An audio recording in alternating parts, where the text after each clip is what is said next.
Good evening, welcome. I'm Kenny Kiler, newly elected commissioner for District 2.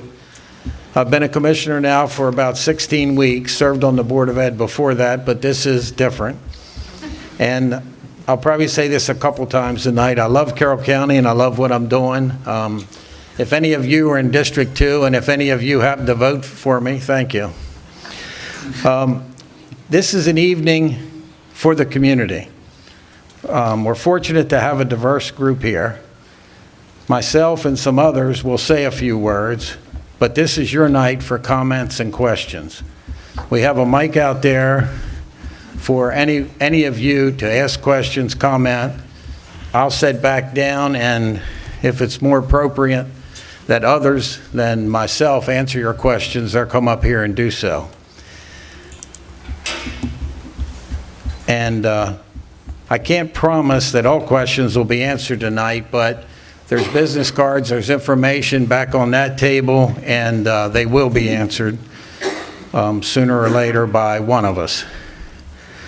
And I know I don't have all the answers, so I'm hoping a lot of staff and a lot of people here can give me a help. I'd now like to invite Sophie Kiler to come up here and lead us in the Pledge of Allegiance.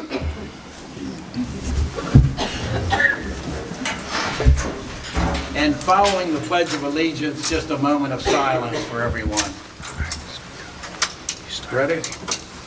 I pledge allegiance to the flag of the United States of America and to the republic for which it stands, one nation, under God, indivisible, with liberty and justice for all.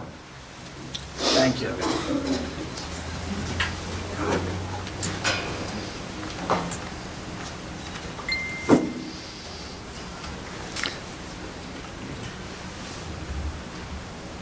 Thank you, everyone.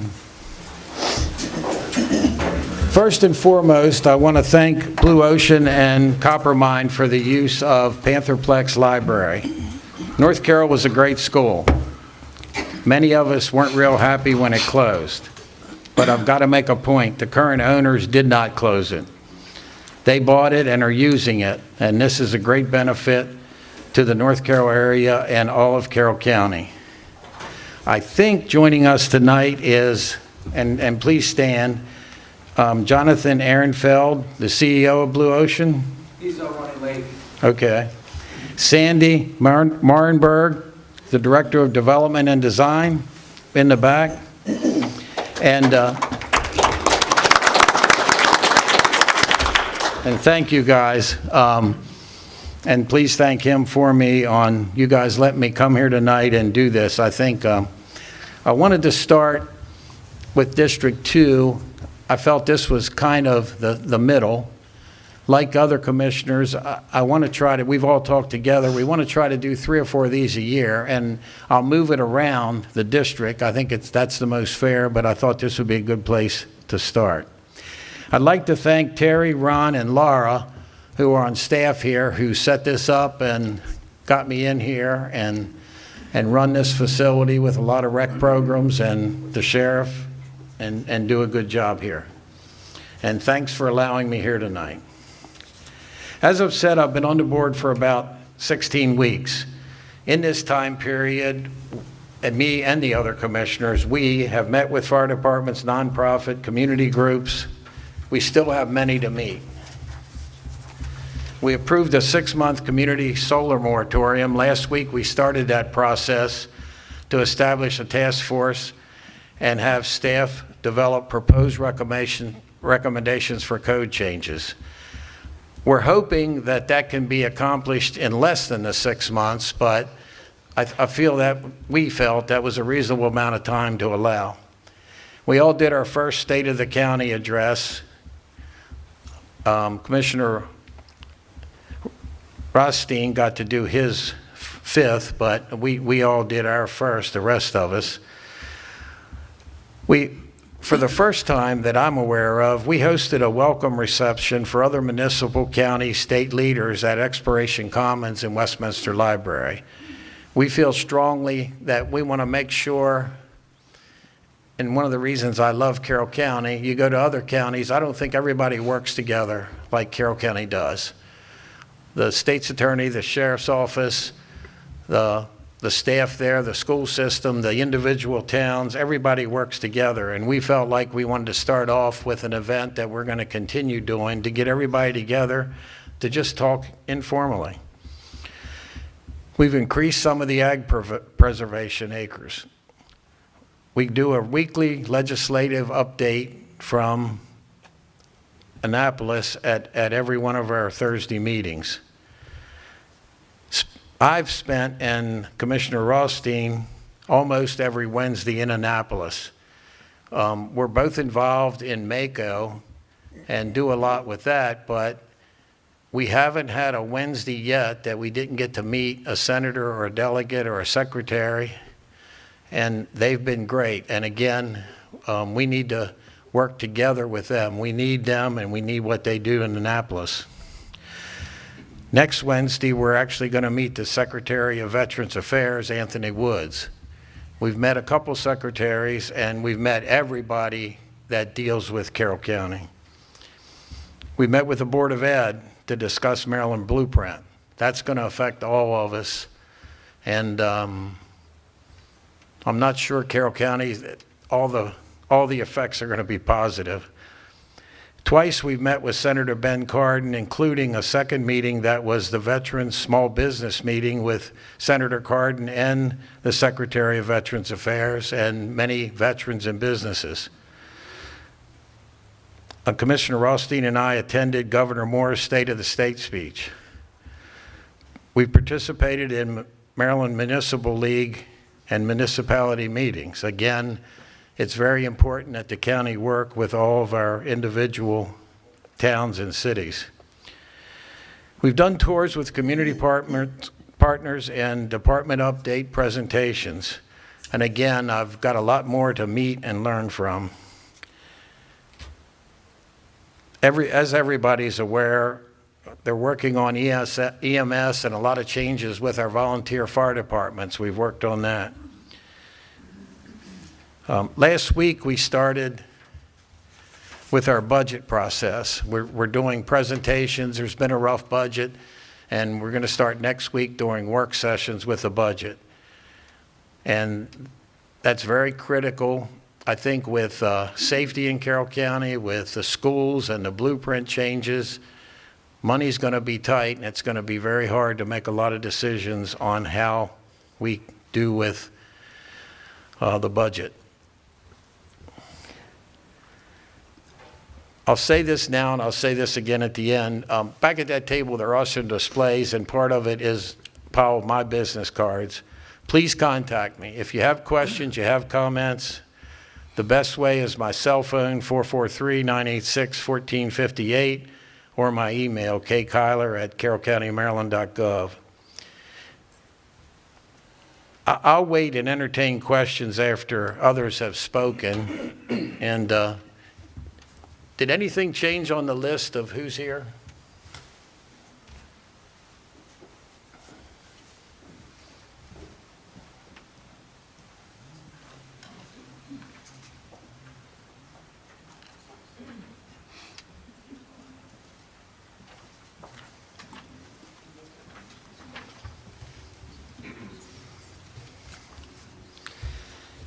If you can please stand or raise your hand as I go through the list in no particular order. Haven Shoemaker, our state's attorney.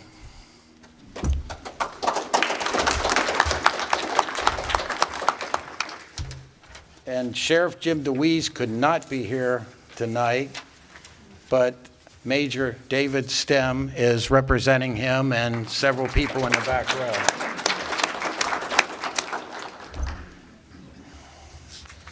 Chris Nevin, the mayor of Hampstead.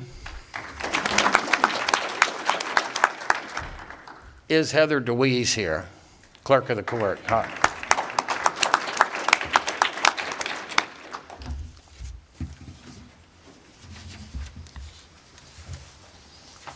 I shouldn't need glasses. David Unglesby is here, councilman for Hampstead. Also Deb Painter. Also Wayne Thomas. Also, Diane Barrett and Heather I already hit, and also Tammy Ledley, the town manager, is here. From staff, Roberta Wyndham, all the way in the back. And also with our state's attorney is Alan Culver, Michael Stewart, John O'Neill with the Carroll County Public Schools,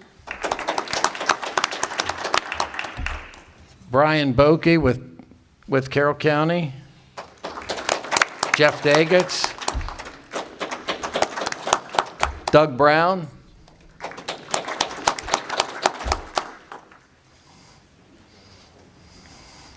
Chuck Mushaw is here with North Carroll Business Alliance and will tell us a little bit about what he's doing over at the Ag Center. And I said there's also some other of the sheriff's deputies here, and Brandon Holland is here. He'll tell us a little bit about how he uses this building. And I've got to say, you guys will take care of me if I cross the line. The sheriff, of course, and you guys use this building. We had a wrestling tournament here, and some very stupid people broke into a building where the sheriff has an office and robbed us and did some damage throughout the building. My feeling is I was all worried about our crew setting up today with cameras and mics. I don't think there's a square foot in this building that you can stand and not be on a camera. So please don't break into this building. It's not going to work out well for you. Andrew Kiler is here, who's president of North Carroll Rec Council and also uses this building. Chris Weinbrenner is here from the county, who brought me up the paper. Now, how many have I missed? Oh, okay. Yeah, Chief Robinson's here with the EMS. Anybody else? Well, Chris Hine is here from Carroll County. Now, after we have a few speakers, we have a mic here for questions, comments from the community. And then what I'd like to ask is any of the people I've just introduced, if that question is specific to you, please come up to the lectern and answer the questions. And hopefully I'll learn some stuff tonight too. I'd like to start out with our state's attorney, Haven Shoemaker, making some comments.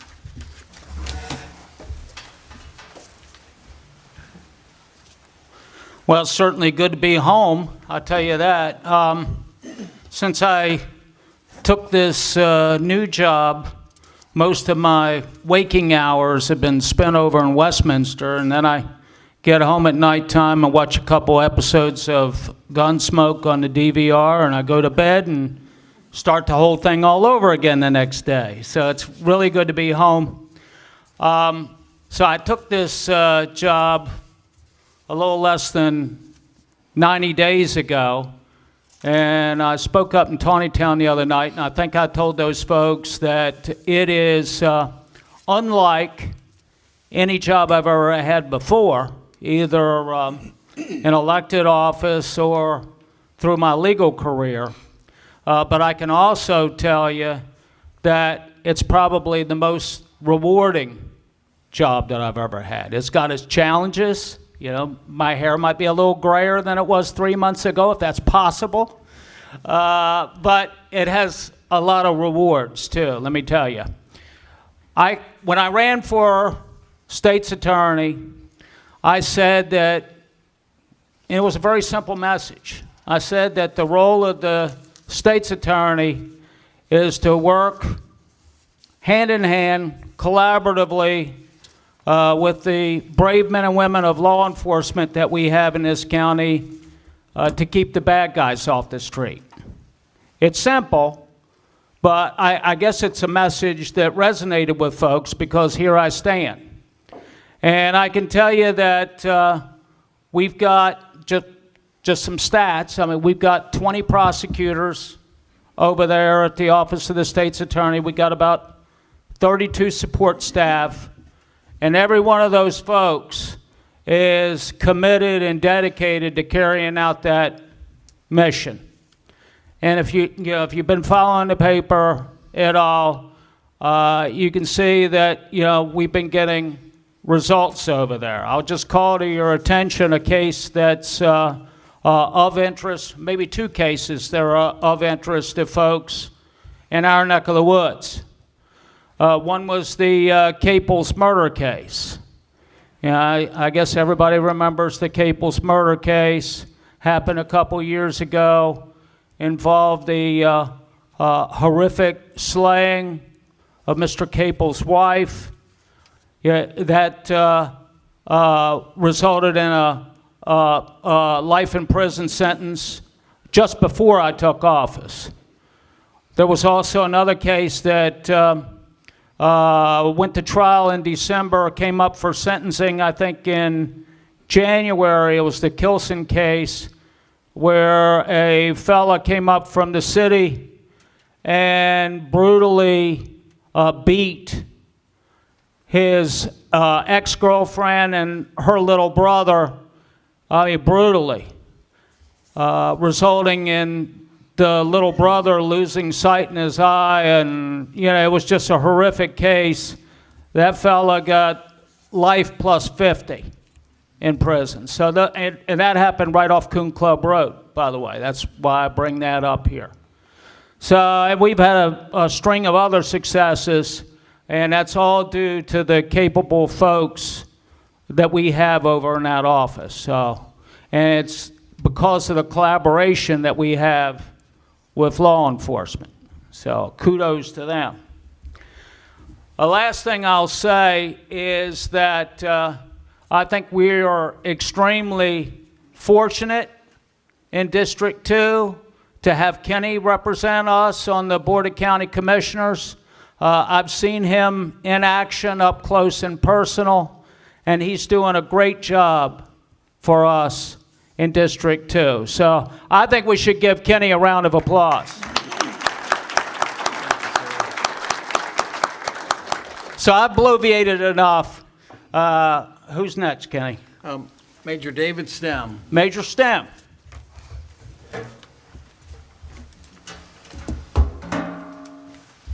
I like letting Haven go first because he tells you about all the bad things that happen in the county. I can tell you about all the good ones that happen in the county.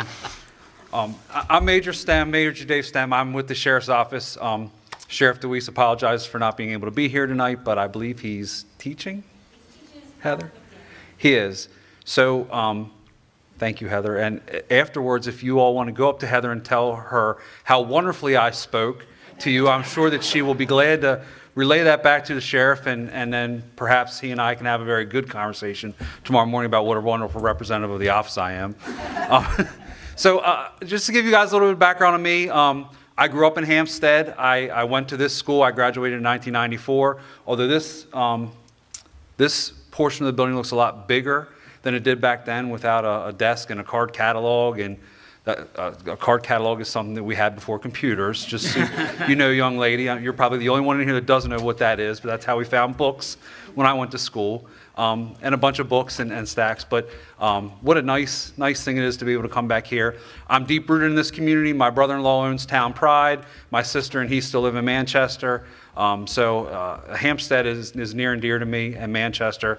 I patrolled here when I was on patrol. So nonetheless, that's just a little bit about me. I'm not going to bore you guys with statistics. I'll let you know a couple real quick things about the Sheriff's Department, about some things that are going on here in Hampstead and Manchester. Before I do, I think it is necessary to point out that the Sheriff's Office is not alone in our law enforcement efforts. We couldn't do what we do without the folks at the Maryland State Police, the fine men and women at the Hampstead and Manchester Police Departments, who we work very closely with. Mayor Nevin, we can't thank you and your folks enough for the support that your town police give us. and that we reciprocate back to them, and the same goes for Manchester. So I'm going to give you a real quick reduction in crime statistics, unlike Haven, who made you think that everybody in the county was getting murdered or deeply assaulted. It really isn't that. That's really not the case. But just so you know, we have had a pretty significant reduction in crime from 2021 to 2022.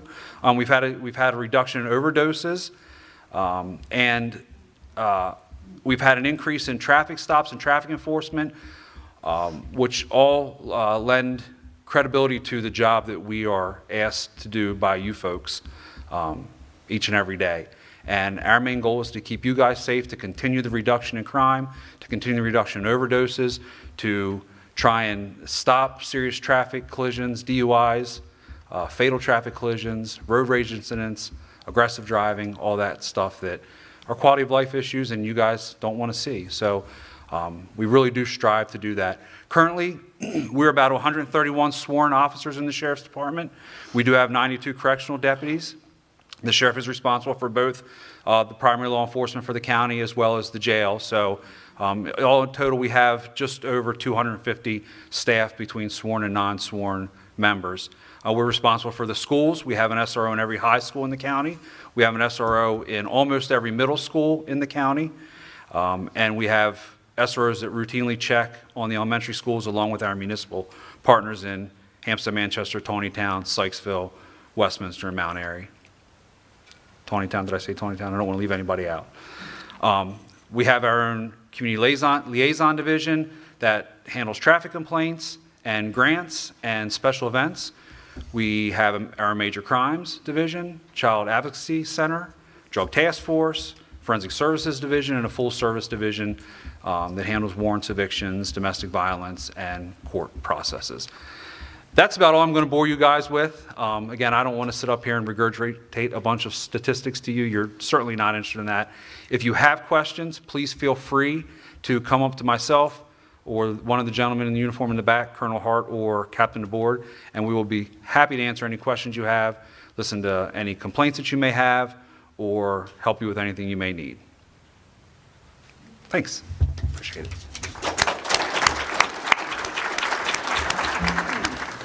And next, I'd like to ask Brandon Holland to speak. And I've got to tell you guys, I don't know if I'm too informal in calling him by just his first name, but before Blue Ocean bailed us out and bought the building, as the county had it, he worked great with North Carroll Rec Council, our wrestling program. I think I might have had you carry mats a couple times. I'm not sure.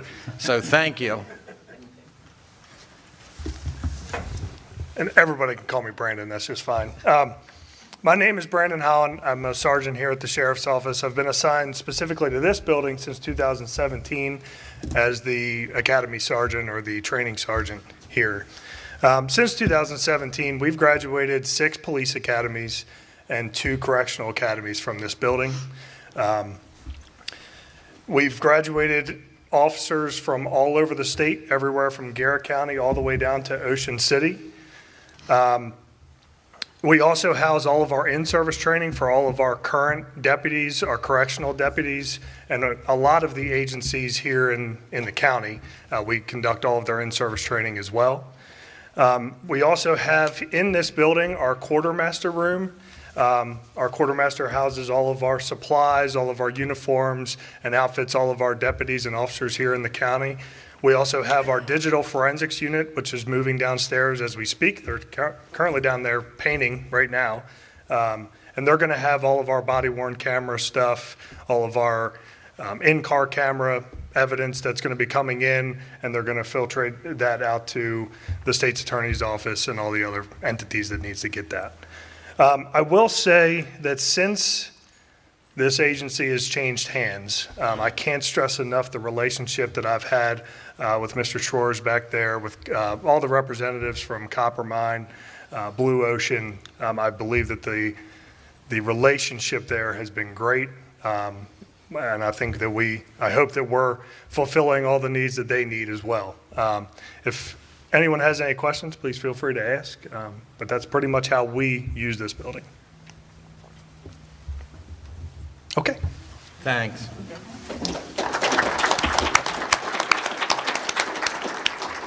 I'd now like to ask Chuck Mushaw to say a few words. He's North Carroll Business Alliance, and he's going to tell us about his event coming up at the Ag Center. Can we give a round of applause to our Commissioner Kiler, please? And the reason why I want to do that is, as evidence of his community interaction at North Carroll Business Alliance, for the past couple years that I've been involved as a trustee and vice president, you're a regular visitor. He wants to know what's going on in our community, and that's really what it's about. Nonetheless, thank you very much for having me. Thank you. We are privileged. Actually, the event that I want to talk about, the North Carroll Business Alliance, we're a little nonprofit, used to be MAMA, and the original Manchester Area Merchants Association founder is a gentleman right there. Hey, Pete, how you doing, buddy? Please raise your hand. A couple years ago with COVID and those kinds of things, it kind of, wobbled a little bit, so another fellow and I picked it up. We expanded out into the northern Carroll County, southern Carroll County, a little bit beyond Manchester. Our goal is to continue the tradition that was started to give deserving high school students scholarships every year. That's really the big part of our mission. We usually only have one event a year. We call it our gala. We've had it now a couple years. And what we do is we honor some folks with a Lifetime Achievement Award or whatever. We raise some money and we have our scholarships.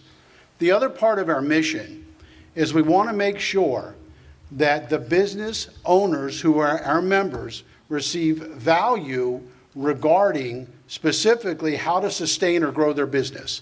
So we have guest speakers. Sometimes it's a member speaker, and sometimes it's another different speaker from either the state, the county, the Board of Education.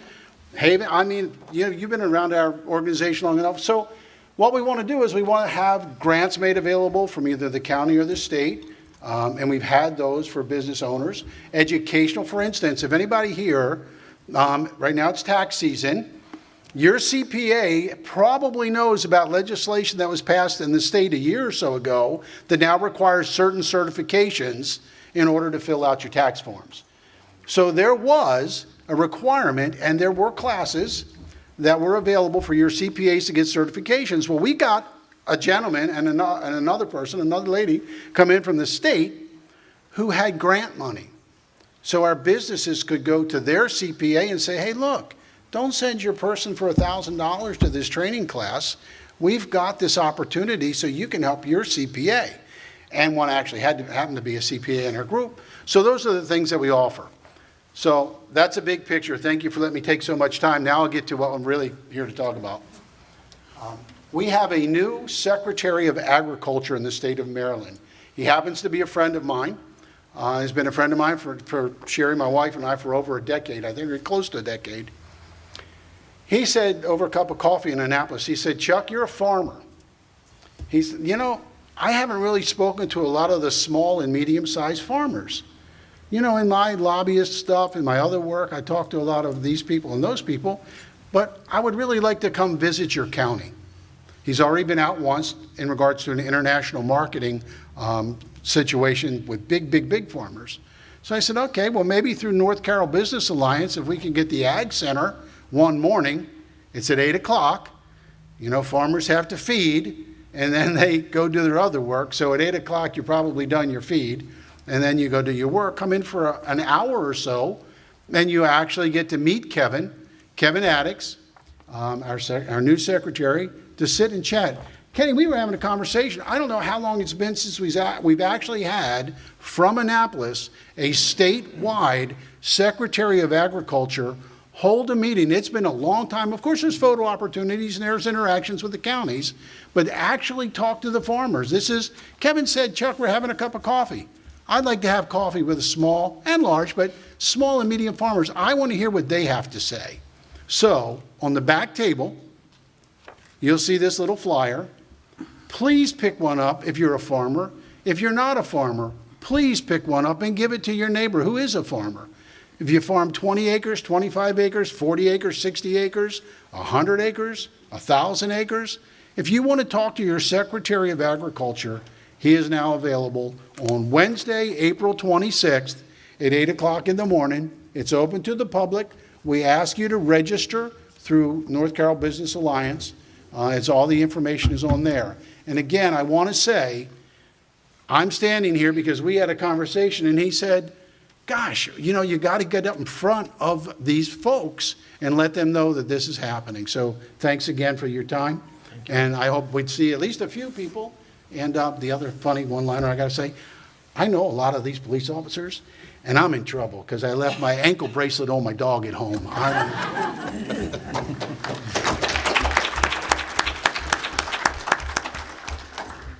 And last but not least, I'd like to ask Chris Weinbrenner to come up and tell us a little bit about Veterans Celebration.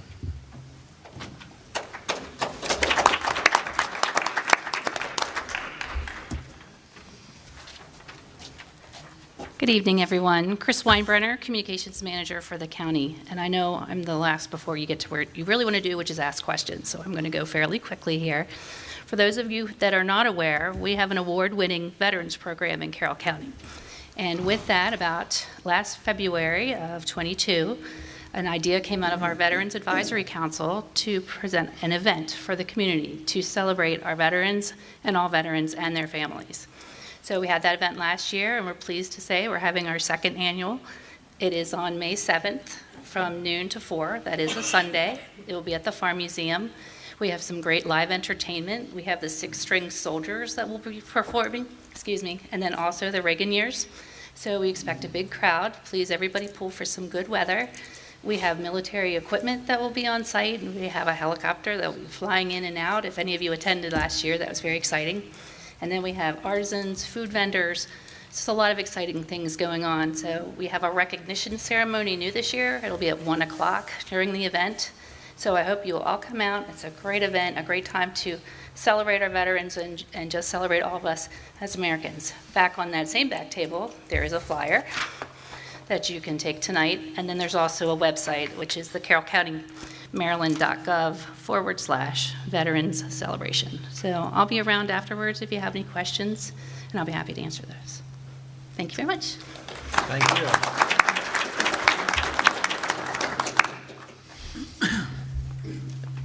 Before we open it up to questions and comments, I'd like to do one more thing. Not a speaker, but I'd like to introduce my wife, Rhonda Kiler.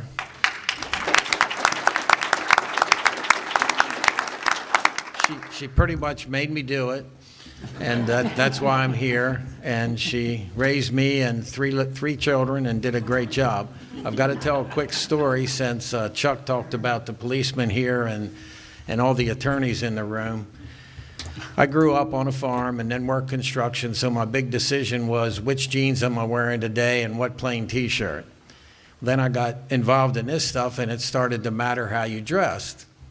Well, I got to be, unfortunately I was in court a few times, but I also got to go in as an expert witness, and the attorney tells me, don't wear brown. You look less honest in brown. Wear blue, gray, or black. You look less honest in brown. So tonight, she hangs out my clothes, and I told her the story, and she said, it looks great on you. So here we are, Rhonda. I'd like to open it up for questions and comments. Please use the mic in the middle and tell us your name and where you're from. And then I'd like to ask staff or gentlemen up here or me to come up here and answer questions when you can, or tell them how they can get the answers or who they should contact. And we've used less than half of our time. The other thing I want to encourage you, I know some people don't like getting at a mic, don't want to say it to the room. These people here we'll be here till 8:30. If we get done the group questions and you want to contact an individual, including me, and ask some questions or ask how to get some answers, please talk one-on-one. We're going to be here till 8:30. So who has a question or a comment? Thank you. This is great. I have a fundraising meeting. I'm 10 minutes late for it. My name is Mark Schaefer. Live in Hampstead. Actually a volunteer firefighter EMT, an old one and a new one. So I was an EMT firefighter back in the 80s, and I just a couple of years ago went through the program again. So that will give you a little bit of where I'm coming from here. So anyway, as you know, volunteering is on a decline, right? And volunteer firefighters, back in the 80s, I think my class was about 65 hours, and then I could jump on the back of a fire engine. 3 years ago, I spent over 400 hours in training, which, as you can see, as you can imagine, it's really hard to find volunteers that are able to spend that much time. I just happen to be retired. So anyway, it worked out for me, but not very many other people. In addition to training, we spend many hours fundraising. In fact, we probably spend way more hours fundraising than we do training, which is kind of sad. We spend thousands of hours or hundreds of hours at the carnival right over here. Thank you, Blue Ocean and the Pantherplex, for allowing us to do the carnival. It was nice that they got recognized. We're a unique nonprofit, very unique, in that we are an absolute necessity in the community. We can't not have the fire department, right? So anyway, I want to commend Carroll County for putting together or working on the combined paid and volunteer system. I think it's going to be great. You all off to a great start. But the thing is, we're going to need more resources. We're going to need more human and physical resources as the county grows and even just as the things are right now. And for example, we're building a new firehouse. If you're from Hampstead, we're building a new fire station. When we started out, when we made the decision, since we made the decision, the cost went up 25%. So we went from about $6 million, literally from about $6 million to $8 million in the time it took us to make a decision and then to finish the building. So, so I want to clarify capital expenditures like the new building and new and refurbished apparatus is all from volunteer fundraising. The county does support us on operational expenses. That's wonderful, and but we do have to raise all that money for fundraising. So I know I want to get to my point, my last two sentences here. So although we are well supported by the community, only a fraction of the citizens make a financial contribution for the service that everyone in the community wants, needs, and expects. So, I'm actually the capital campaign chairman, so I know how many things we send out and how much we get back. So, that's we get support, but it's never enough. So what I'm basically asking, and I'm glad there are a lot of police officers here because I'm not sure I'm going to get out the back door, but what I'm asking you is to consider, and I know it's not going to happen this year, but consider the fact that we are going to need to grow the fire department, fire and EMS, and I think that you're going to need to do a public safety tax of some kind. I know tax, please don't beat me, but I think that, I watch the budget process on TV. I'm a Carroll County channel junkie, and I know it's tight, and we're gonna need more. So I really think that a public safety tax is something that is needed.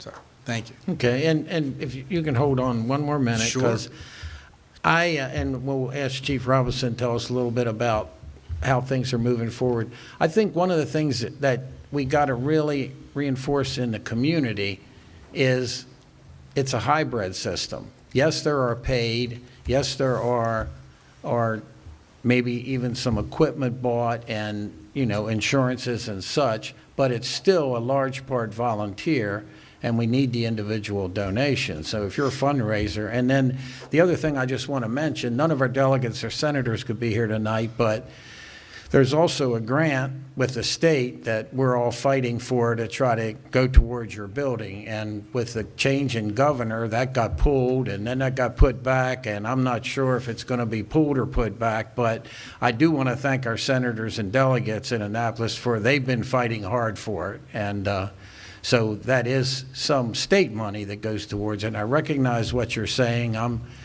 I'm pretty conservative. I don't even know if I can say the T word, but sometimes we do need it. And then, do you have any thoughts on the fundraising? Because I am worried that if people see that the county, the state, whatever is contributed, they're going to think, well, I don't have to give. I'm billed for an ambulance. I don't have to give. But I know our family in the past, we moved from Hampstead, Manchester to Limeboro.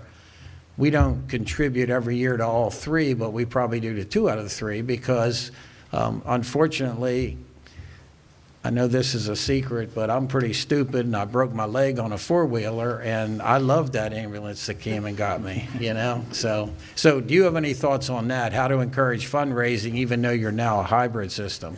I really don't. We can only ask. And I get what you're saying. Somebody told me something over at Westminster one time, and it was really good wisdom. It said once you pay somebody to do something, you're not likely to ever get somebody to volunteer to do it. And so we need the volunteer system. It's worked great in Baltimore County. It's going to work great here. The mixed system, the hybrid system. It's the system is great, and by no means is this any criticism towards the government. The Carroll County government, the state government, or even the federal government, because we have gotten help from all 3. But I can just see, and I'm speaking for myself, I'm not speaking necessarily for the fire department, but I can just see the path that there are going to be fewer and fewer volunteers, and so there's going to, your payroll is going to go up, and so that's going to have to be paid for at some point. And right now, there doesn't seem to be a revenue stream for that. So, but as far as getting help now, I do see a lot of support for us. People get it, but just not enough people. Yeah. Okay. Thank you. And I know volunteers, Lions Club, the business associations, volunteers are hard to get. Chief Robinson, do you want to say anything about the transition and comment on that? He is going to need police protection. Yes. Probably from me. Good evening. My name is Michael Robinson, and I'm the Chief and Director of the Carroll County Department of Fire and Emergency Services, Medical Services, I'm sorry. We've been around for about 2 years now. I've been here for about 19 months, and I wear a lot of hats on any given day. What I want to just say briefly is the gentleman's very correct, is we are in a system that is transitioning. We're not going to become an all-paid nor an all-volunteer system. We have to be a hybrid. I myself have been a volunteer firefighter for 47 years. I was in the crib when I started. No, but I understand what it takes to be a volunteer. Missed everything, lots of training. In fact, I spend a few nights a week still training volunteers. And in Carroll County, out of a necessity, we have gone to a combination system. What that means is we will have career employees that are in fire stations. We're doing this incrementally over a 3-year period, and we'll be starting June the 8th with Westminster, Sykesville, and Tawnytown being staffed with primarily career EMS people. At least one paramedic, one EMT to ride the medic unit, and at least one driver to make sure the fire apparatus gets out. That comes at a significant price. We certainly are looking at the system. We're watching it every day. And what people need to understand is our business is not cheap, but it is cost effective. To add one position to each fire station in our 4-shift configuration, we work 1 day on, 3 days off, $5.5 million. That's one firefighter to put in every station. So that comes at a very significant price. And as I've understood, because my wife is from Carroll County, why do people move to Carroll County? 2 reasons: quality of life, and secondly, low taxes. If you look around us, you look at neighboring jurisdictions, they pay a very heavy price for a level of protection that they get. I believe we can accomplish the same level of protection as we've been doing with some enhancements by doing the hybrid system. The challenge will be moving forward as the system has to grow, will be the need for revenues. And fortunately, I've got 5 great county commissioners that appointed me, and that's their job. My job is to certainly ask for that money as much as we can, but having done this a long time, I'm more than willing to compromise, look at economy of scale and other efficiencies to make things work. So we are moving forward with the system. Our challenge right now, for the most part, is recruitment and retention. I'm part of a group called the Metro Fire Chiefs, which are all the paid fire chiefs in Maryland. We met last week and we identified there's 1,000 fire EMS jobs right now across the state. Now put that in perspective with COVID, with what we've seen going on in law enforcement, with different relationships between the public and the fire service and the police service, and we're not too far distant from that. So the challenge is getting people that want to come in here and work. I think it's the best job in the world. And before I was here, I spent 33 years in Baltimore County and retired as a deputy chief. But people coming out of school today, the younger generation may not be very enthused about doing these kinds of jobs. So we're having challenges just recruiting to fill the positions that we have. The best way to find out if this job is for you is do like I did at age 16, join a local volunteer fire company. And so really the minor leagues, if you will, or the farm teams are our volunteer fire companies. And our goal is we can get that talent, and they can still volunteer on their days off if they choose, that we can draw from that and start to build our organization. So we're going to be here. We're going to be building. We have the support of government. We need the support of yourselves and the public and understand what we're doing. And my goal as the chief and director is we're going to continue to support the volunteers. We had our budget request yesterday. We're adding additional funds to the volunteer fire service. Our goal is to provide them support in a number of areas. And the thing to remember is they're doing the same exact things with the same level of dangers, the same occupational hazards as we have. The rate of cancer in a volunteer or a career firefighter is about 2.5 to 3 times greater than it is in the average citizen. The other thing to remember is behavioral issues. We have more suicides among fire and EMS people annually than we have line of duty deaths. So with that, we have to stay prepared. We have to support the whole system. And as long as I'm in this position, we are committed to maintaining a quality combination system. Thank you. Thank you. Thank you. Next question or comment?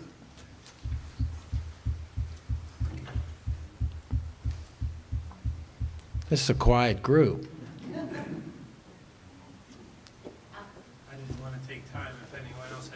Oh, we got somebody coming up. Please state your name for those who don't know it and where you're from. I'm Terry Smack, and I'm actually not from this district. I'm from the Tawny Town area. But we've adored Kenny, our family has, for a long time, and we want to come to support him. Just like we did Joe, we believe in supporting our community. First of all, I want to say to Haven, thank you so much for sending Seth my way and for him to help us out with our community outreach thing that's coming up. But the real reason is I don't think that everybody knows what, unless you've been reading the paper, but you know, our county, which is mostly farm areas, is fighting a big issue to have a lot of companies come in from out of the Maryland area to put solar on farmland. And it's been a big fight. And I just wanted to say to Commissioner Kiler, thank you so much for stepping up and saying your comments at the last meeting that I appreciate. And there's a lot of people in this room that have come to support you too, that we appreciate your comment that it does not belong on farmland and that if it is, it needs to be 1,000 to 2,000 feet away. So I hope that you stand your feet to the fire, and I hope that the committee that Chris has, task force that has put together, they understand that this is a big issue for our county, because if they do one, they're going to do another and another and another, and everywhere in your backyard where there's a farm, you might have a solar farm that you will live next to. And I think for most people that have been here in Carroll County, that they're here for the farmland, the good family life that you have here. And I don't know that I want somebody coming in from the outside and reaping financial benefits from us. But again, thank you very much for being here and allowing us, and thanks Copper Mine for allowing us to be in this room. That's great. Thank you. Thank you. Chris Hine, would you mind coming up a minute and just kind of tell them how the process started? And there is a web page, there is good ways to stay current with everything that's going on. Yes, absolutely. Yes, good evening. I'm Chris Hine. I'm the Director of Land and Resource Management for the county. So, the commissioners have directed us to pull together a work group and look at the code and gather opinions on what's appropriate for here in Carroll County. And we'll be taking that information back to the commissioners, and they will be then deciding on what changes to the code before the moratorium ends in 6 months. We do want to keep everybody up to date. We have a website where we're posting all the information about the moratorium and the steps we'll be taking. And as we go through the work group sessions, we'll be posting information about that. So you'll be able to look at that information yourself. We'll have contact information if you want to weigh in your own comments for us to take into consideration. Happy to take those as well. So I'd be happy to answer any questions if anybody has any immediately, but we're very much in the infancy of this process. All right. Thank you.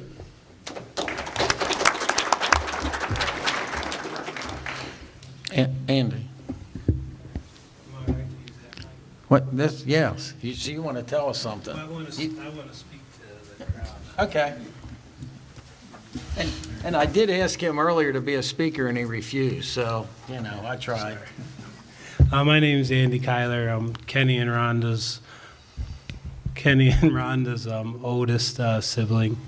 And I really the main thing I wanted to get up here to do today was just to thank the police, Brandon Holland, especially, and the sheriff, and Coppermine, and Blue Ocean, and Jeff Daggett specifically, but Carroll County Recs and Parks, just for working with North Carroll Rec Council. I'm currently president of North Carroll Rec Council, and just working with us during the process of when the school closed, and so that we could still use the school, and all of our Carroll County Rec Council, North Carroll Rec Council, programs could use it. I'm a lifelong resident of Carroll County. I live in Westminster now. I was born and raised in Manchester. Wrestled for my father at Manchester Wrestling that he started in the 70s. And about 10 years ago, I wanted to take it over. My dad said to do that, I had to be part of the Rec Council. And to be honest, I really didn't like that idea.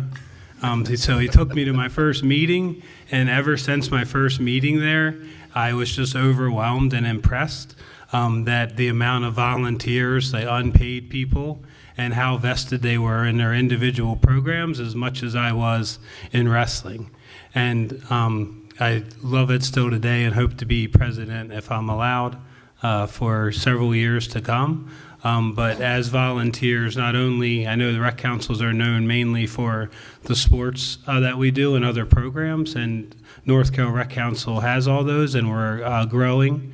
We just added a middle school to high school team unity, they're called, basketball program, an adult exercise program, and a golf program came back as well as the regulars that you would know about, like wrestling, basketball, football, and soccer.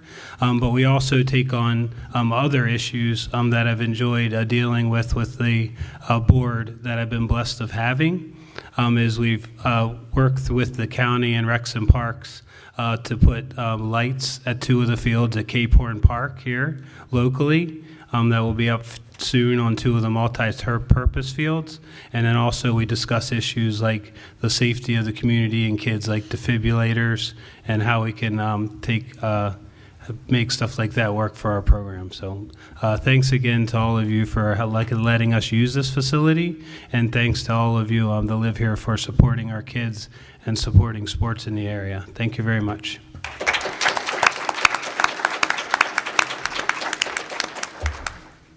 And it is interesting, again, we talked about firefighters and volunteers, multi-generations coming back and giving back to the community, and I appreciate not just Andy, but we have a number of ex-wrestlers that are now coaches, that are now referees, and they're all giving back. And similar to, and even the police, the officers here. It's how much that can go through generations. I think Heather DeWeese has a story. I think her great-great-great-grandfather arrested Christopher Columbus or something. I think it goes all the way back, right?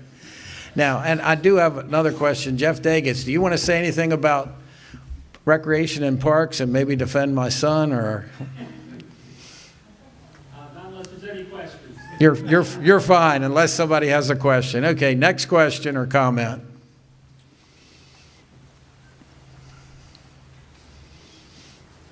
None? Thank you. Oh, we got 2. Flip a coin. Okay. First of all, I don't like to speak in front of people, but are you familiar with the Ethiopian church? Yes. Okay. That's my concerns. It seems like we haven't been being filled in with what's going on and everything. And the neighborhood doesn't feel that the church should be in that place, as large as it's going to be. They want to put up a 500-seat church. On average, they have 30 cars down there. What the church is going to be a destination for them to ship people in. And we're just concerned. I'm actually concerned for my safety. When you bring that many people out of Baltimore, out of D.C., out of Silver Springs, and you bring them in, we're just not safe. And we feel like it shouldn't even be there.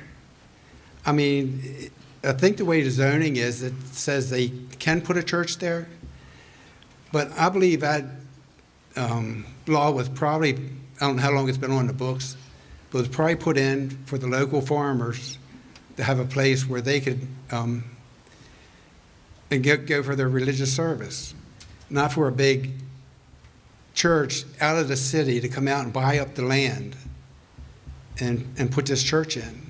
Now, I heard they also bought another 50 acres, and I heard a rumor, nobody else has heard it, that they want to put up a school. And I don't see the need for it.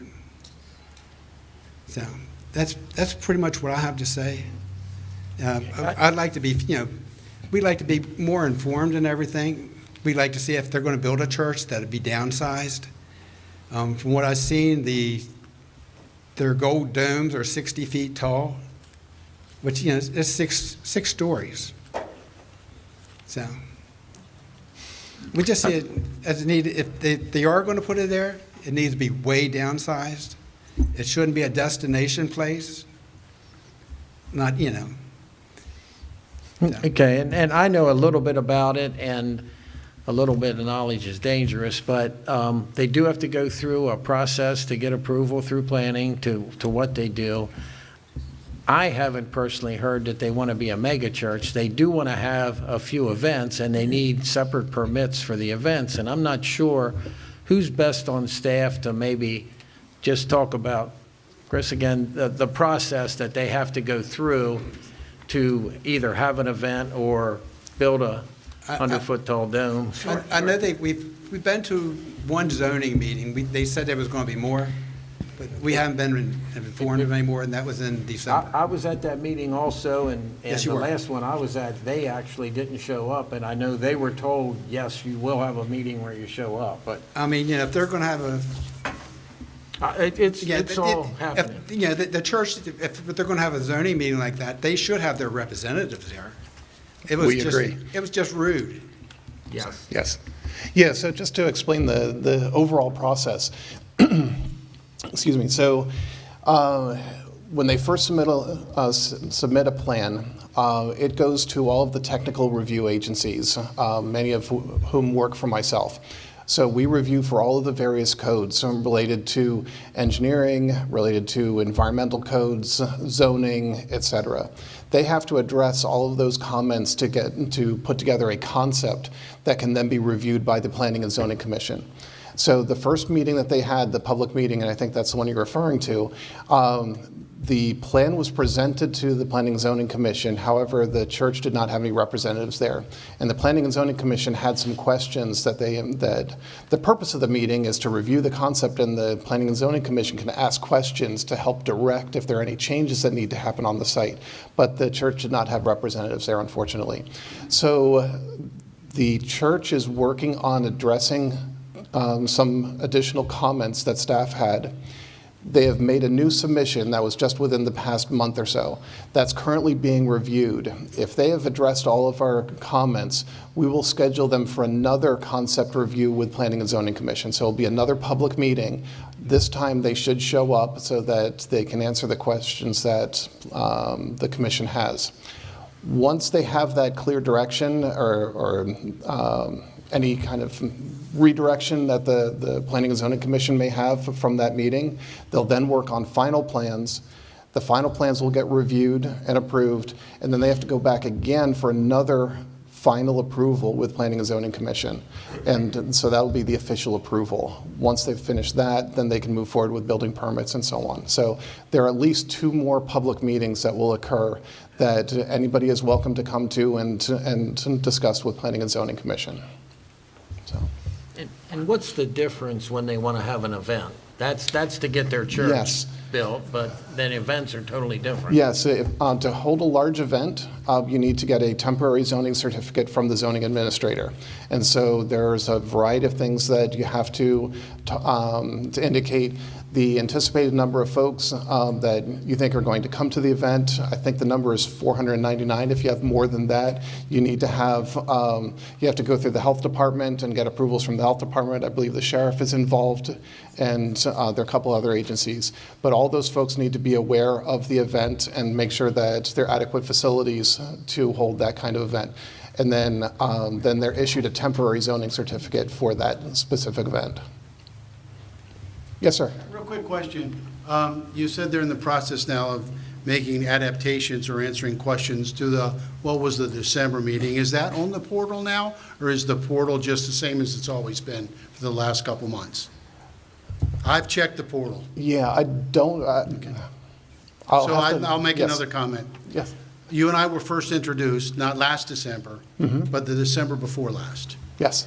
The organization stressed to our then commissioner and our sheriff, who were on video, who said, we got to learn to get along. Okay, I can live with 2 events a year. I hear the noise. All these officers know who I am because I'm the guy that calls at 6:15 in the morning and says, and they've been behaving themselves for the last 6 months. I'd say maybe 4 months. My point is, at that first meeting, they stated that they were only going to be a small church. I held up a manifesto that they had on their website to talk about an immigration destination, schooling, VOTEC centers, and all those things. At the very same time that they told you that was presented to us, 90 days later, the extensive plan was submitted by an architectural firm that had all those things. And I implore, I ask you to read that manifesto, to investigate where the funding comes from. They're a UN country. Those reports are available. I'll share them with you if you want. How in Ethiopia, the #1 UN report, #1 extortion issue is land use. Okay, that's all I'm going to say. That's a fact. Secondly, so I believe, and I'll state this anywhere and any time, I believe they were deceitful at the time. I believe they're disrespectful. They did not show up for a hearing when we had 20 to plus citizens and a board. And a board. I know when I got my zoning, when I had to go through Annapolis and petition and do all the things I had to do, and then come back to the board, and then have the engineering firm present, then have the attorneys present, all those things. All those things. All I'm going to say is I believe, and I'm going to say it again publicly as I've said it before, and if anyone wants to challenge me, they can. I believe they are deceitful. I believe they are disrespectful. It is documented that they are unlawful. Contrary to theology, is my opinion. I don't understand when they did not show up. And if you look at the portal, why do they need a medical center? If they're a small church and want to have this festivity, why do they need a medical center? Why do they need the issues that they have? And then the surrounding residences that they're using now. You can go on the internet and see what they're using them for. Residences. So all I'm going to say is I don't understand why they weren't shut down then. And I don't even understand why they get a second chance because it's been years. They've been quiet. They're cooperating. Of course they are. Of course they are. Because they want to go through the T's and the I's. And I understand the limitations as you have. But again, I'll repeat. The history shows to me that this is an issue that needs to be addressed. And it's much larger. Much, much, much larger than a small church that wants to just put a couple things up. That's my opinion. And if anybody wants to have a discussion, I'll show you the reports. I'll show you the UN reports. I'll lead you to the links. It's huge. And you have to understand they're deceitful. I'm getting too wound up. They are deceitful. I think there's plenty of evidence of that. They are disrespectful to all the people that showed up in our board in our county. They have done unlawful things and continue to. I don't understand. Why? I just don't understand. That's my opinion. I'll look forward to your hearing. Yes. And I'm Yes. sorry. No, that's quite You've right. always been a gentleman. Yeah. You've always been a gentleman. I apologize. Yeah, not a problem. So to go back to your very first question about the portal and the most recent plans, our standard process is that when the plans are submitted, we upload those. I'm assuming that they are, but I don't want to tell you they are and they aren't. So I will double check and make sure that they have been uploaded, but they should have within the past month when we received those new plans. Regarding everything else, and as far as the laws and so on, that's our responsibility from a code perspective, is to review the plans to make sure that they adhere to the codes. As far as everything else, that's really outside of our purview. We're making sure that they adhere to the laws that we review for. So. Thank you. And I understand. Thank you. Yeah. Any other questions? Thanks. Thanks. Sure. Sorry, Kenny. And you were next, correct? All right. My name is Mark Hamilton. I reside at 981 Fannie Dorsey Road, Sykesville. I'm from District 4 as well as a lot of my group here. You might wonder what we're doing in here, District 2, but we just wanted to come out and show our support for Ken and just let him know that praise you for a job you're doing. Well done job. I kind of had a pre-rehearsed speech, and I wanted to kind of have some fun with Sheriff DeWeese, but he's not here tonight, so I'm going to have to skip ahead here. But I'm a 38-year resident of Carroll County. And Sheriff DeWeese, he always challenges my 38 years because he says he never heard anybody speak like me with my accent, and he don't think I'm a resident. So we have a lot of fun with that, me and him both. But I've with the 38 years, okay. Right now, I worked in county government for 40 years and retired from a neighboring county, which I don't care to say on mic. I retired there, and it's seeing the difference. When I was working there for 40 years, I retired 8 years ago, and my experience working with county government it made me sick to my stomach. I just wanted to get out of county government. Finally, and I did, and I said to myself, I said, I'm not going to have anything to do with it again in any way, shape, or form ever again. So what changed? As of January this year, my opinion of county government changed because I started getting involved in Carroll County government, and I saw the difference between the government I worked for and Carroll County government, and a big difference in a lot of neighboring counties. They may have a county executive, so you're not working with 5 commissioners, and I see a lot of headbutting with their system and their county council and their the executives, which are not very approachable at times. And I see a big difference in county government here because you and the other commissioners are very approachable. And it's, when you have something you want to discuss with them and they're willing to discuss it with you. So I just want to let everybody know that it's a great system, and to have Carroll County the way it's set up. I like that better, a lot better than what I want, working for a county like what I worked for with the other type of system. So I really enjoy going out to these meetings. I got involved as of January this year. I didn't know anybody in this room. Now, 3 months later, I know a lot of people in this room. And it makes me feel good that I met these people and I'm friends with them. And just 2 nights ago, I'm at Joe Viglotti's town hall, and I met Haven. And, it was a real pleasure meeting you. And I'm meeting these other fellows. I met Alvin and Michael.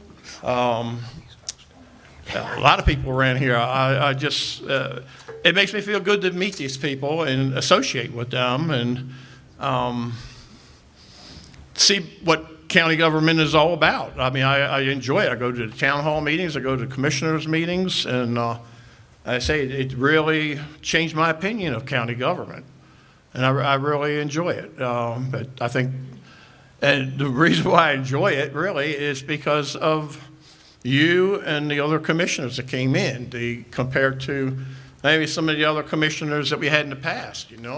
All the years I was a resident, I had no desire to meet a commissioner. I had no desire to go to any meetings, anything like that. And it just says a lot that, from meeting you and the other commissioners, how it changed my views on county government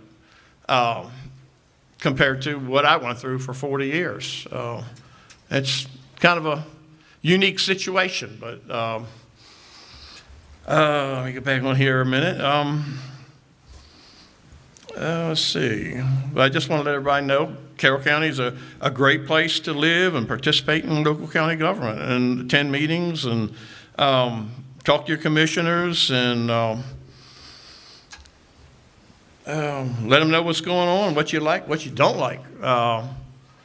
That's about it. So, but I appreciate the time to speak. I commend the Sheriff's Department. Since Jim's not here to accept that, but I really enjoyed meeting these fellows lately, and they are very approachable too, and very friendly, and I speak to them every time I come to a meeting, and a lot of these officials in this room. So just want to let you know I'm very comfortable with it. It's a big difference for me from what I was used to, and let everybody know there's a big difference in this county compared to other counties. Like I say, I won't mention that county because I'm getting a steady retirement check, and I don't want anything to happen to that or jeopardize that.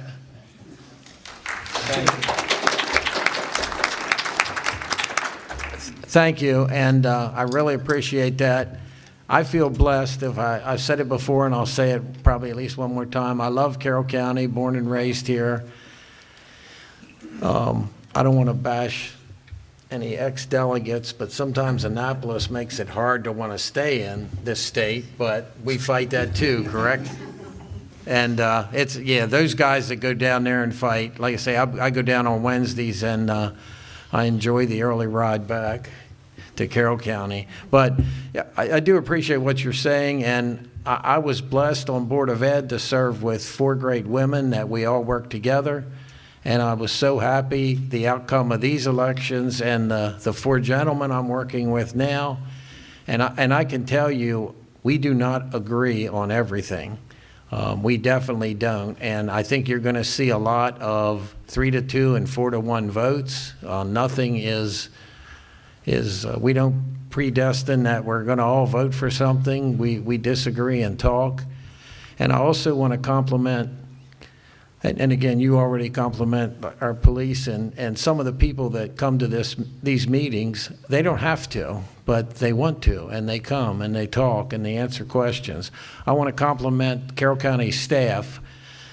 I didn't, years ago working at C.J. Miller's, I knew a portion of it because I was probably in the building 3 days a week, but it's a lot. I still need to learn about what's going on with the staff here. But again, they're here tonight, and nobody twisted their arms. They're here tonight because they want to be, and they want to answer questions of yours. And I know a lot of you in the room don't always agree with the final decision, and I understand that, and I hope you understand that we listen and we try, and hopefully we can come up with fair compromises for the community and the citizens of Carroll County. So thank you very much, sir. Questions, comments? Please.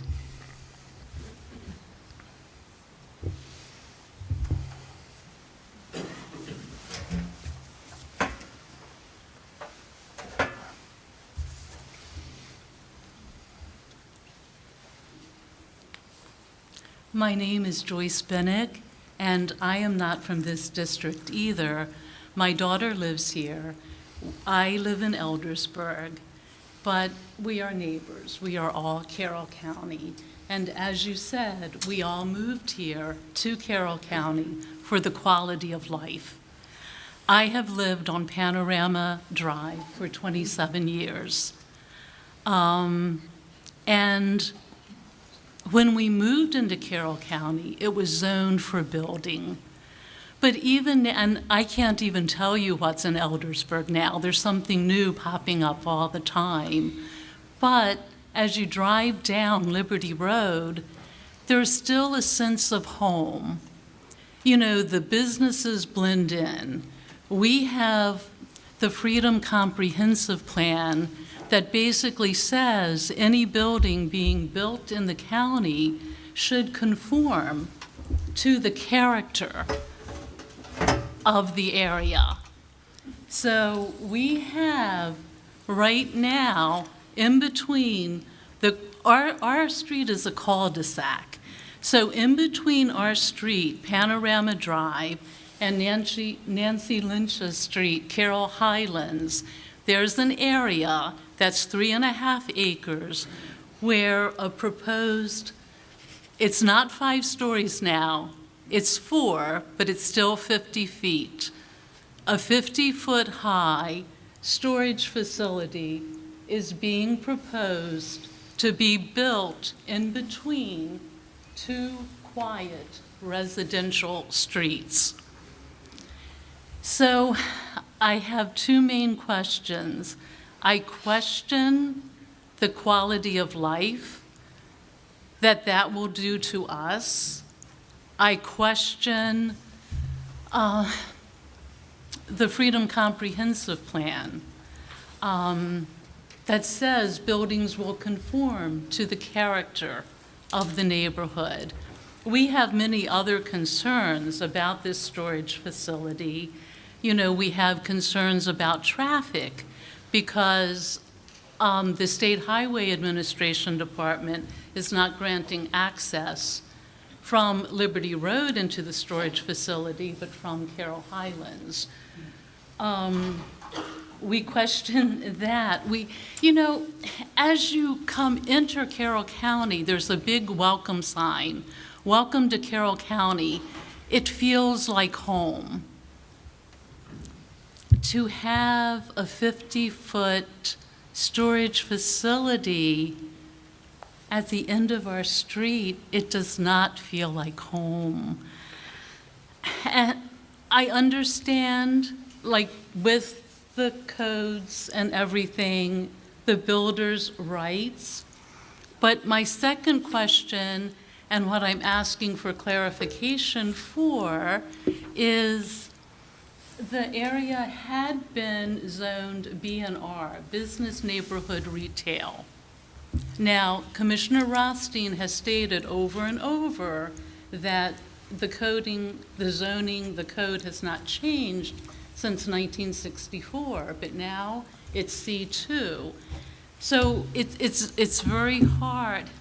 It's just, I think we're just in shock. I just think we can't believe that something would be in the codes that would now allow, at the end of our street in this residential area, a 50-foot, 720-unit storage facility to be permitted to be built. I guess I'm asking for clarification and verification. I mean, there isn't even, that I know of, a building that is even 3 stories high. Oh, and the other thing, this storage facility is on a hill, so it's really, that could add, it could add another 20 feet, I don't know, 15 to 20 feet more. And that is going to be the entrance, the welcoming as you enter Carroll County. So. Yeah, thank you. And again, and I really didn't even think I was going to speak tonight. We really came here to meet you, and and as I said, we're neighbors. We came here. My daughter lives in Hampstead. As being in Carroll County, we want to know what is going on in the development in Carroll County. So thank you very much. Okay, thank you. And I know you can address some of the questions. My only concern would be, I know one of the big questions you guys have is the history of the zoning for that Correct. Property. So Correct. if you can, great. If you can't, can we put somebody in contact with her that can email or whatever? Yeah. Thank you. Yeah.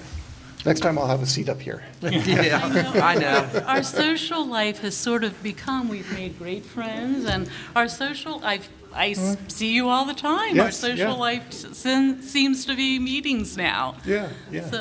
So a couple things. There has not been any movement on the project since the last couple meetings. So just so you're aware of that. So to bring everybody up to speed, like all projects, the developer submits an initial set of plans. Those go to all the review agencies for us to provide comments. We've provided all those comments, and we've met with the developer and explained those comments.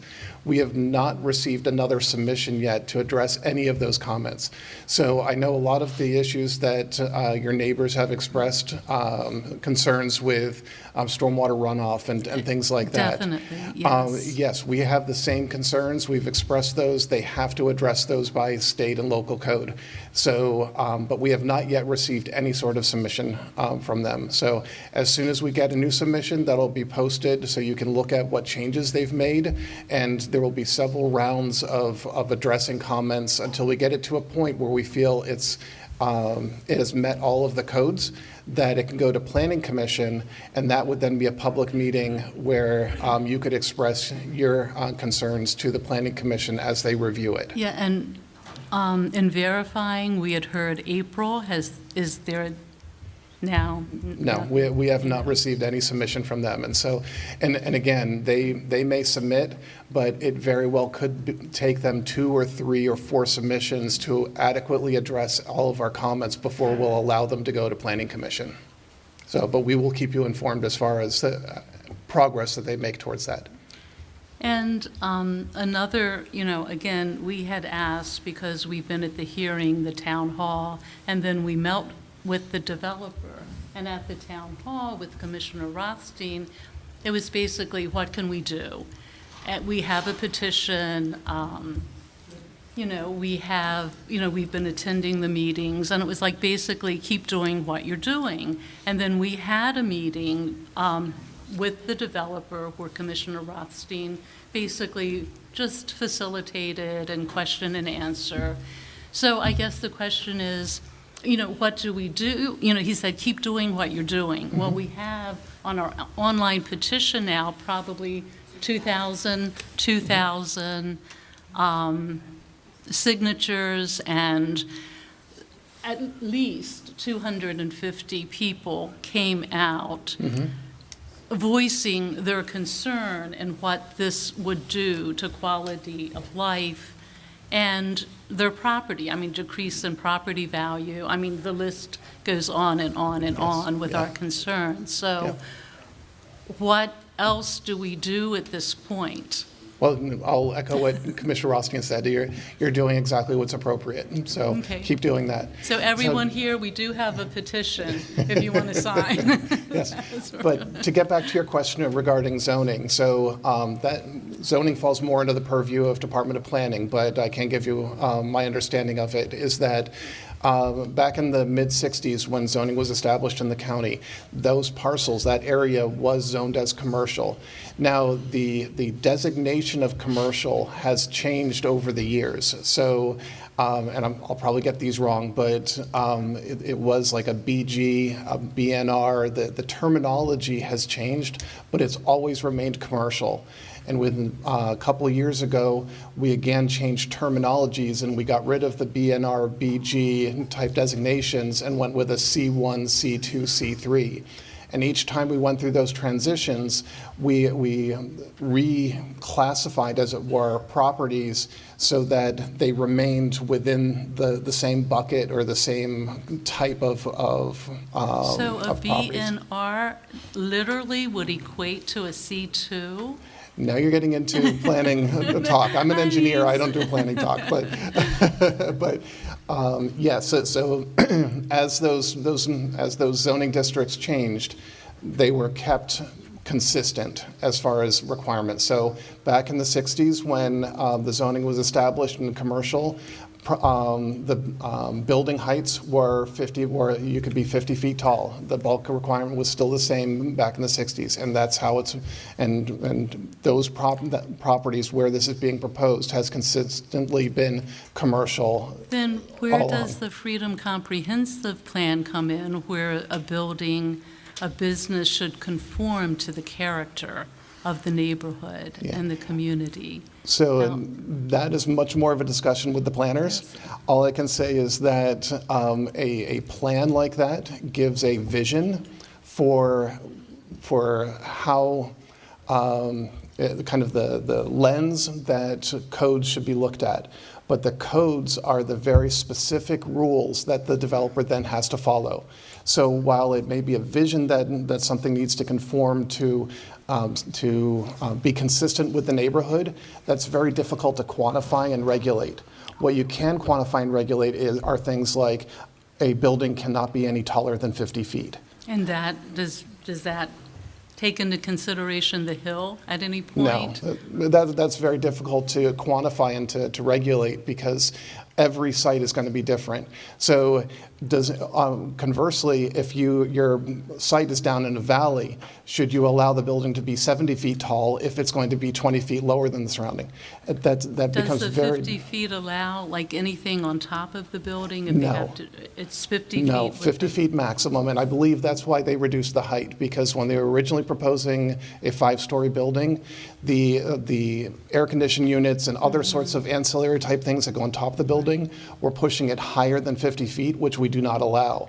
And so that's why they reduced it to a 4-story building so that all that equipment and so on kept it under the 50-foot height.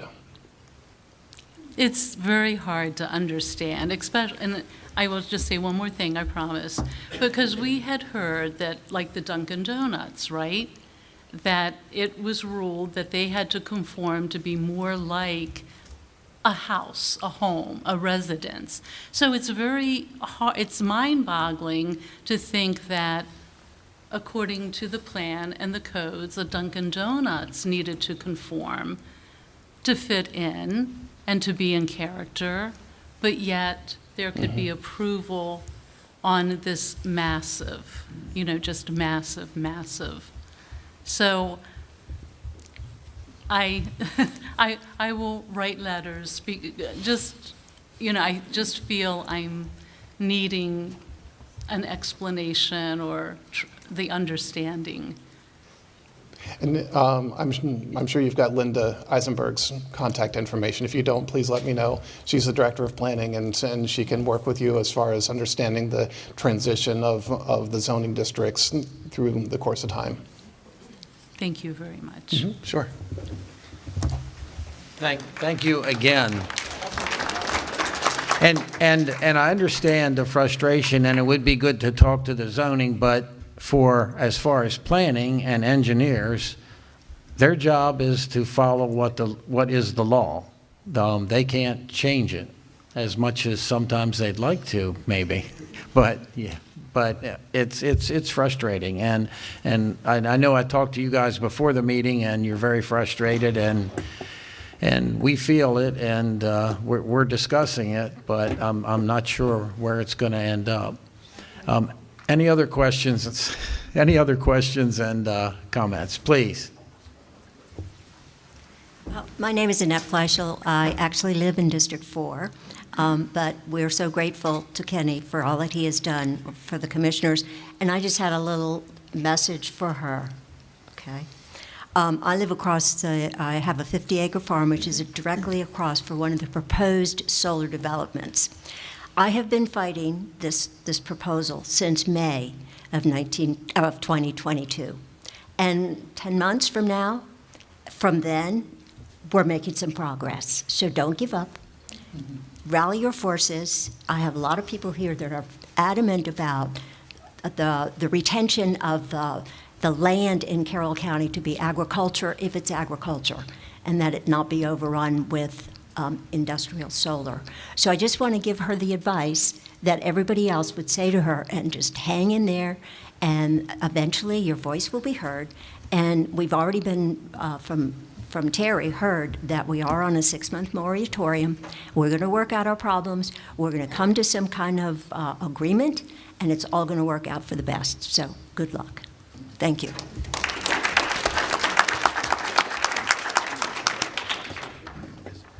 Thank you, and I don't think I need to say this. I'm quite confident, but yes, you've been fighting it, but it's not over. And again, like Commissioner Rothstein said to you, you're doing the right things. You got to keep doing it. And unfortunately, no different in wrestling. Sometimes there's a winner and sometimes there's a loser, and it's not fun. But you've got to fight, and you've got to speak your mind. And again, like I say, I love Carroll County, but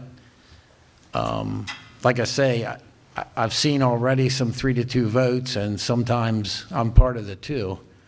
But when we're done, we made our decision, and now it's our decision. But it's tough sometimes. It truly is. More questions, please. None at all? Any staff or anyone else want to say something, ask something?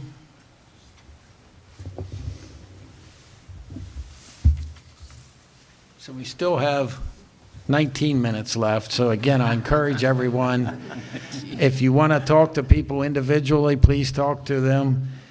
I want to thank everyone here. Again, I want to thank Blue Ocean and the staff here for letting us in here. I want to thank our elected officials and our non-elected officials. Again, I love Carroll County, and we got some great people working hard to do stuff here. I want to thank the community members that came out and either spoke tonight or didn't speak tonight. And I know it's hard. And again, I think one of them mentioned, sometimes you don't want to get up to the mic in front of people, walk around the room. I'm very disappointed. John O'Neill's been here all night with Carroll County Public Schools, and we haven't made him stand up or do anything yet. So go bug him, you know.